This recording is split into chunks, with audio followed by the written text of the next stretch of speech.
Alright, today we're going to review the Ibanez S671ALB Axion Label in chameleon blue. Not green, but blue. Is this guitar worth the money? How does it compare to the premium Ibanez range? How does it compare to the Prestige or made in Japan like the Genesis range? Today we're going to discuss this. I'm going to give some tone samples and I'm going to give a full mix demo at the end of the video. Now, I used to play an Ibanez S470 back when I was in bands playing live back in the day, but just because I'm nostalgic for this body shape and this brand doesn't mean I'm going to go easy on this guitar. I'm not sponsored by any of the brands shown or mentioned. I'm also not a guitar virtuoso. I'm just some guy on the internet who clearly likes guitars. And I do the online music thing. I make YouTube videos and I put my music on streaming services. So let's jump right in. And the first thing we're going to talk about is the quality of this instrument. Alright, so first of all, the first thing about quality is how it looks. And the finish on this, it looks pretty good. It looks pretty quality. You can't see it from here, but there is an error in the binding right here where my thumb is. There's a bubble in it. But the audience can't see that. So is that a sticking point? It isn't really too much of a sticking point to me, but if you want a nice, decent instrument, especially at this price point now, that might be something to keep in mind. The next thing about quality, and I'm really burning to tell you this, is how's the tuning stability on this. Even though it has the locking tuners, and using the tuners themselves, it feels stable, it feels nice. When you're tuning up, it feels good. Doesn't feel too loose. The tuning stability on this instrument though, it's not there. It's mediocre at best. It's atrocious at worst. I live in a place where even though you can tell the difference in seasons, there isn't a huge weather change. And even still, now that I'm moving from summer to winter, this instrument has not wanted to stay in tune. I've set it up, I've intonated it, it plays really nice, okay? I'm not really the biggest fan of the Wizard 3 neck. I do prefer the made in Japan feel, the Prestige necks, and even the premium necks feel better, at least to me, subjectively. But even so, to be fair, the neck does feel nice to play, and I'll talk about playability later, but the tuning stability has just been a little bit infuriating to use. And yes, I have stretched the strings. I have used them and worn them a little bit with a lot of practice, with some recording, with some jamming, etc. So if you're looking for a rock solid guitar that's going to stay in tune, like high quality stuff, this isn't it. But if you want the typical guitar experience, it does kind of feel more like a budget guitar, even though it doesn't have the budget price. Then that's basically the tuning stability you can expect. Now moving on from that, the controls. How do the controls feel? Well, the controls feel pretty solid. The switch is nice and clicky. The volume potentiometer, at first it was like nice and tight, and because these are the Fishman actives, it does have the push-pull, and after using the push-pull for, I don't know, several days, a week, the friction on this is less. It takes less effort to turn this, so the switch, the potentiometer, is loosening up a little bit. So that is a little concerning. I've never had a guitar switch so quickly from being nice and solid to maybe getting a bit loose. Keep in mind, I haven't played this live. I've practiced with this. I've recorded with this. I've made this video with this. I've played around with this. And I've had it for a while. I've had it for like half a year or something like that. So I haven't done nothing with it, but it's already loosening up. So if this is going to be gigged hard, that could become a problem. Maybe it's just this one potentiometer right here that's just in my luck becoming loose because maybe I got a dud or something. But if you're going to be playing this hard, using this every day for long hours, that might become an issue. This might wear out, so you might have to replace this. But the bridge though, the bridge hardware feels rock solid. I can say there's been no problems with the bridge right here, and it feels pretty good against the hand. It feels good to chug with. It feels good to set up. Feels like it's not going to move anywhere, so no problems with the bridge. And then in terms of the wiring, time will tell if the wiring on the pickups and the switch and connecting to the jack and all that, time will tell if the wiring will fail or if it will hold up. But I can say that of all my guitars I've had that have failed in the past, So my Ibanez Prestige, what's the number? The 5170B with the Fishmans and the bastard body, that Prestige, the neck pickup died on that. And then the Fender Mediocre, the made in Mexico, the silver burst one, the neck pickup died on that too. And that's in the relative time playing. So this is held up where those have failed. So that's a good sign. At least there's been no gamble with the wiring. And I held off on making this review. I've had this guitar for a minute, but I've held off on making this review because I wanted to make sure that, okay, is the wiring going to hold up? Are the components going to fall apart? I don't want to just get the guitar, play it once and say, oh yeah, that's great, because that's not going to really be helpful to you. So I wanted to have this and play it for a while and see how it held up. Finally, in terms of quality, the strap buttons, they are smaller than the made in Japan Ibanez I have, than the Prestiges. So if you do have issues with smaller strap buttons and stuff, you might want a strap lock. You might want to change these out. They haven't fallen off yet for me, but I've only played around here in this apartment on a strap. For the video, just playing around, stuff like that, it's not been nearly as high stress as on a stage. So keep that in mind. I would probably play this with some strap locks at least, either on the strap or switching these out. So speaking of playing, let's talk about the playability and the feel of playing this guitar. So as I mentioned, I'm not the biggest fan of this Wizard 3 neck.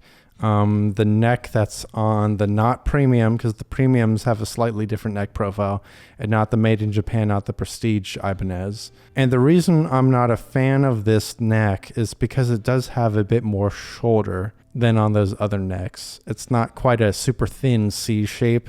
It's more of a D shape. And that's just, to me, that's just never felt comfortable to my thumb, to my hand. My technique over the years has gotten better.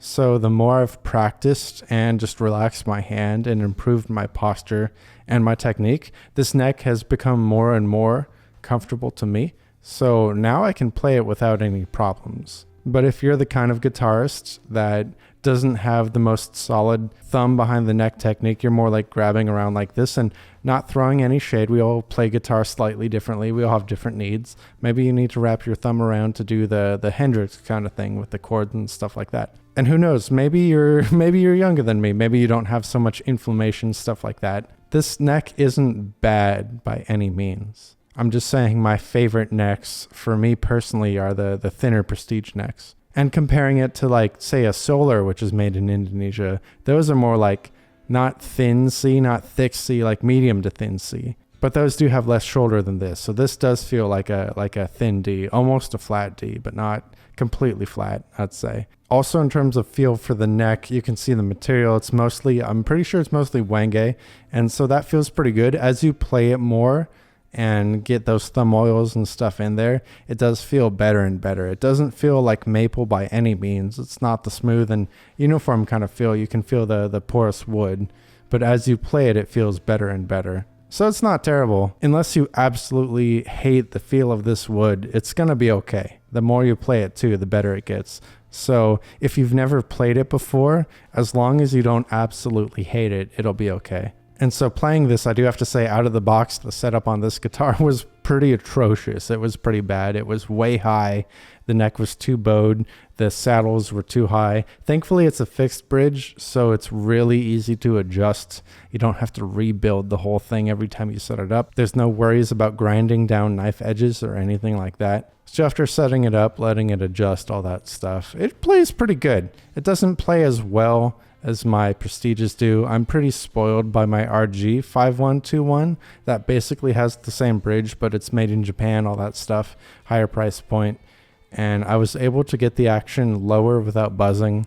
I was able to set up the bridge easier and quicker. Granted, it is a more expensive guitar, but I did get one that was used for a discount. So comparing this to that, the RG blows it away, the made in Japan Prestige. But this one is decent. If you don't need the absolute lowest action on the planet, if you don't have inflammation in the fingers like I do sometimes, then you can use this just fine every day without any worries on that front. And then a difference between that and this too is the Prestige, that particular Prestige, has the stainless steel frets, and this has the sub-zero treated nickel silver frets, and these feel actually pretty solid. They feel like a mix between the classic nickel silver and the stainless steel. So it feels pretty much halfway there. If you hate stainless steel frets, you're not going to necessarily hate these. Maybe you might slightly dislike these, but these do feel solid. Kind of a little smoother. They don't feel like stainless steel though. So if you like stainless steel and absolutely hate the nickel silver, the classic frets, then maybe you might also slightly dislike these. But I would say these are a compromise. I do prefer the stainless steel frets, but I don't hate the nickel silver frets. So take what I'm saying with a grain of salt, but maybe these can please both audiences. I don't hate them. I don't dislike them. I had a good time playing them. And so with this guitar, playing with this guitar, of course, you can play it standing up. It has an arched back. It doesn't have the belly cut. So when you put your forearm against it, it does kind of, I'm exaggerating the motion, but it does kind of bring the bottom out a bit because there's no belly cut to fit with your body. So that's playing standing up. But when you're playing sitting down, of course you can play it in the typical position, sitting like this, just fine. But because it's the S series and the body is thin, if you're not careful, it will slide away from your leg, which is kind of a little annoying. It's not like the typical Strat or Super Strat that has more body to it. So it's interfacing with your leg less. So that does kind of get old. And then playing classical style, I found, is actually really annoying with this guitar, this kind of body shape, because the strap button digs directly into your leg when you're sitting like that. And it's worse than the typical Strat or Super Strat. I've tried both of those. I have a Stratocaster, of course. I have an Ibanez RG. I've got plenty of Ibanez RGs. And those who can do it just fine, they're nice all-around instruments. But with this one, just for some reason, the strap button digs directly in, and it is very uncomfortable. So you really can't play it sitting in the classical position. And I know now that I'm saying that, I'm going to get 500 comments of all these people saying, I play the Ibanez S in the classical position every day, and you're crazy or whatever. But from my experience, it just hasn't been pleasant. So I don't do it. I play it either standing up or in the typical standard position. And so with this particular model of guitar, of course, it's the fixed bridge. There's no trem to it, so you get all this wood there, but you don't have the trem, the metal components to weigh it down. So what happens with this guitar is that it's slightly neck heavy. The body is super light, and the neck is just the typical neck length and width and all that stuff. So it does become slightly neck heavy. And I can say this because the S470 I would play a decade ago, and then the S Premium I had for a while, those were not neck heavy, and those also had the trem units in them that I would block. I can say, unlike the S Premium, the truss rod on this actually works. So that's great. But yeah, no, it's slightly neck heavy. So you have to anchor it with your forearm a little bit when you're playing. And sometimes that weight or that lean will translate to your left hand, that you have to hold it up slightly. It's not like an Gibson SG by any means. It's not a horrific neck dive, but over time and through hours playing it, you will notice it. What you don't notice though is how nicely positioned the volume pot, there it is when you're playing. It's perfectly positioned where between takes or between songs when you're playing live, you can turn it up and down super easily. It's in the absolute perfect place. I wish every guitar on the planet had the volume knob with this positioning, because it is so natural just to lean down and control. It's perfect. I absolutely love it.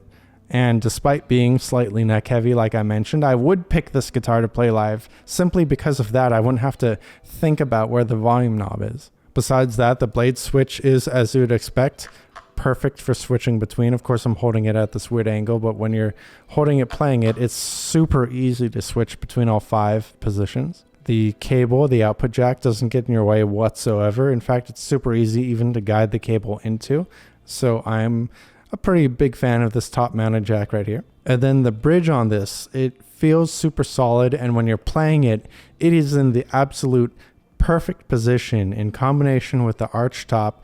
The bridge here is in the perfect position for doing the heavy metal chugs and all that, which you're probably gonna be doing because of these modern active pickups here, these Fishmans. But I absolutely love how this bridge feels. When I was recording the full mix demo song and the tone samples, I loved, when I was doing the chugs, I loved how the bridge felt where it was and all that. It makes me wish my favorite guitars like my RGA, I wish they had this fixed bridge because it just feels that good. It's so convenient, so stable. But yeah, as I mentioned earlier, the arch top, it is kind of nice, but the arch back, I haven't had the best experience with this because of the reasons I've mentioned earlier.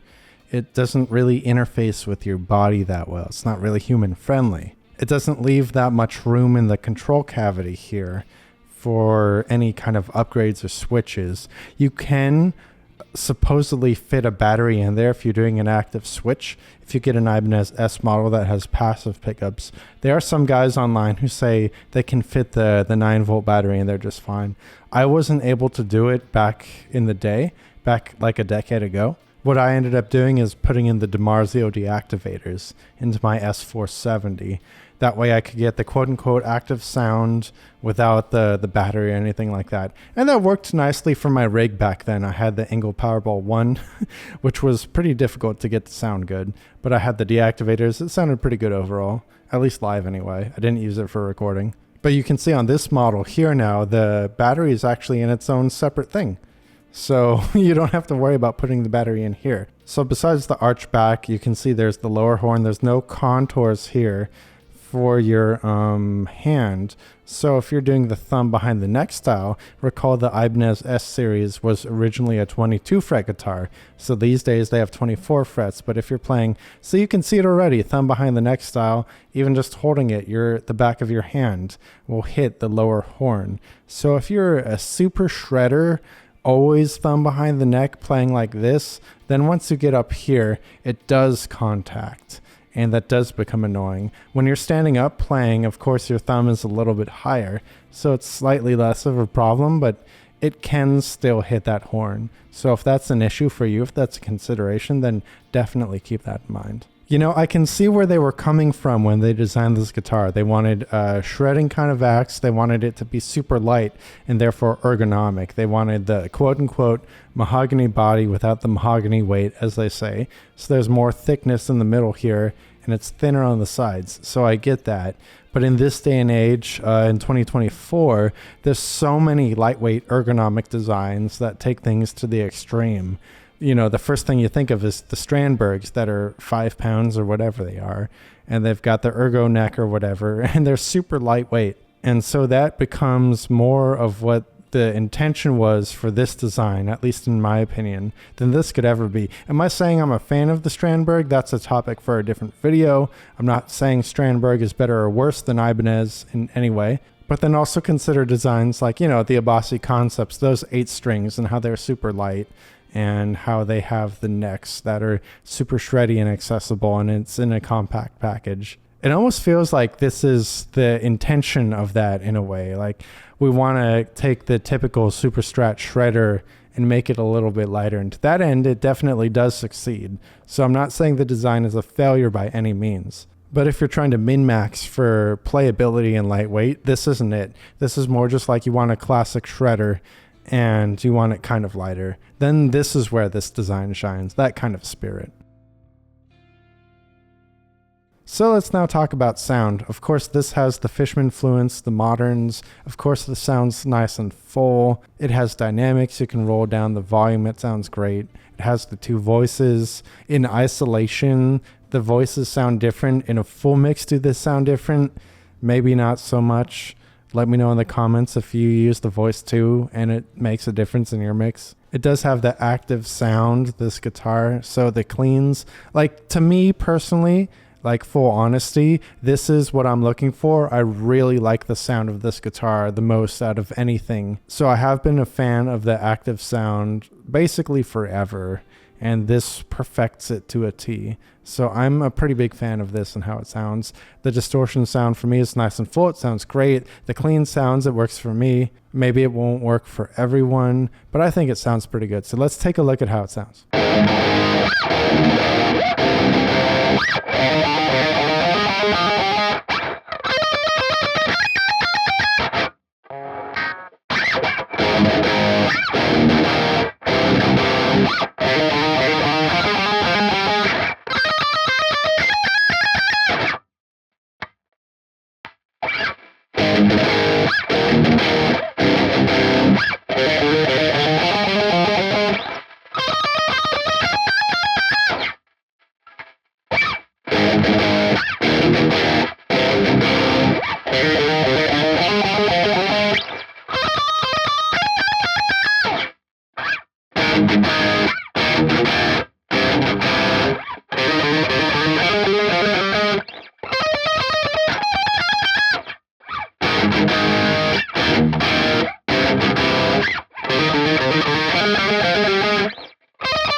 So what are my overall thoughts on this guitar? What do I think about it? And the first burning question you have, is this worth the price? And I'm going to say probably not. I don't think so.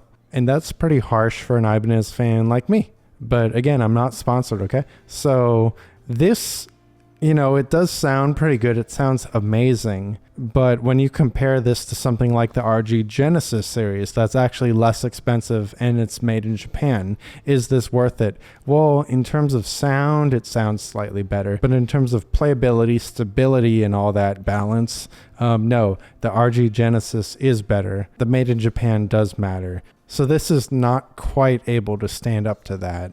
So you have to ask yourself, does the sound matter to you, or do you already have the amp settings, the plug-in preset settings, the pedals, the EQ, all that? Do you have everything set up to get that metal sound already? And then the guitar is the icing on the cake. Because for me, I need the guitar to play super well, but I also need it to keep playing super well and to stay in tune. And if I have to tune after every passage, after every 10 seconds, after every take when I'm recording, if I'm going to perform in front of someone, is it going to need tuning halfway through the song? And if it does, that's basically a non-starter for me. It needs to be stable. And the thing is, the audience isn't going to care if you have the most modern pickups or if you have passive pickups from 1980 or 1990 or whatever. They are going to care if you stay in tune because they can hear that. So maybe I've been spoiled by all my made in Japan guitars, by my RG5121 that has the fixed bridge and also the Fishman Fluences, but is built with basically higher quality materials that stays in tune better. So if I was going to make a recommendation, I would recommend actually getting that guitar, saving up some more money and getting that guitar, because it'll be more stable, it will serve you better in the long run. Unless, of course, you absolutely have to have the Ibanez S body, because I do realize that they are different body shapes. But they do make Prestige S's too. And then you have to ask yourself, well, those Prestiges, they don't have the active pickups. So does the active pickups, are those absolutely necessary? You can also retrofit those guitars to have the active pickups too. You can also go the other way. You can buy basically a mid-range Ibanez that is less money than this and will have the same tuning stability. And in that case, you have more money to change the pickups to what you want. You have more money to buy the EQ pedals, to buy the plugins, to buy the recording software, to buy the amp. So this guitar is neat to have. I don't regret buying it because it does sound good in my personal opinion.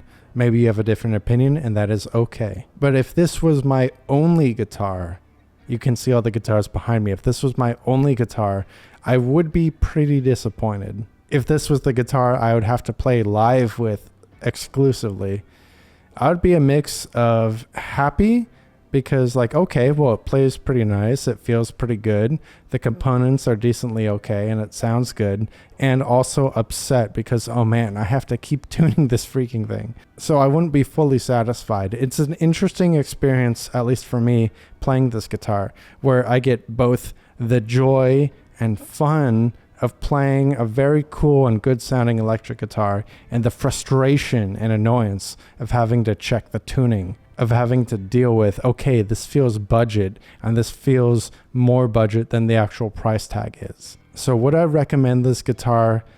Maybe check out the competitors like Solar, Schecter, LTD. Maybe look elsewhere and weigh your options. So there you have it. Did I answer all your questions? Do you have any other thoughts, ideas? Let me know down in the comment section below. You know this is YouTube. Be sure to like, comment, subscribe, share the video, print out every frame and mail it. And next up is the full mix demo. But as always, peace.